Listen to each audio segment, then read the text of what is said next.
There are growing signs that uncertainty over Britain's exit from the European Union is starting to hit investment as Japanese car giant Nissan announced it is moving production out of Britain. A third of British business could move operations abroad because of Brexit, according to a recent survey. Meanwhile, government contingency plans could see the British Queen evacuated from Buckingham Palace if Britain crashes out of the EU with no deal.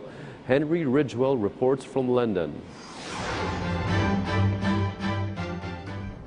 For decades, Britain has been used as a gateway to Europe by Japanese firms.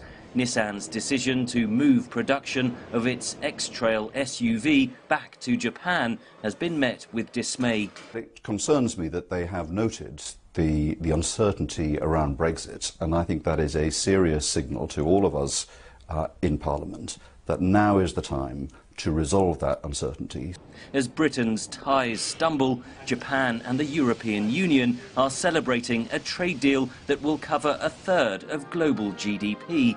Visiting Tokyo Monday, German Chancellor Angela Merkel said a Brexit deal was still possible. But we need to know from Britain, and this is the critical point, what it envisages. The threat of a no-deal Brexit is growing starker by the day. Government contingency plans leaked to British media purportedly entail evacuating the royal family from Buckingham Palace. Worst-case scenarios include rioting on the streets amid food and medicine shortages as waste export restrictions create mountains of garbage. Obviously, it's a very complicated scenario. Which entails incredible implications for citizens, for businesses on both sides of the channel. But the other options is to rethink the withdrawal agreement, but not entirely. It's just about arranging the process that might lead the withdrawal agreement to finally find a majority in the houses. That might not be enough.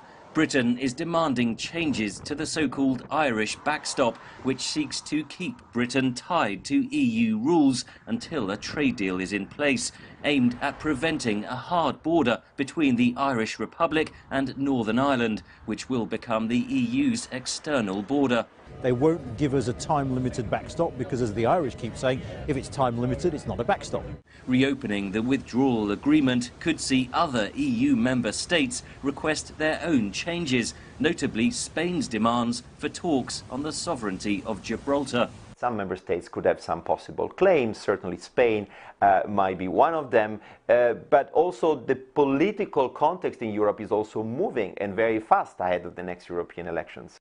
A reminder that the current deadlock is just the beginning of Britain's recasting its relationship with a changing Europe, a process that could take years, if not decades.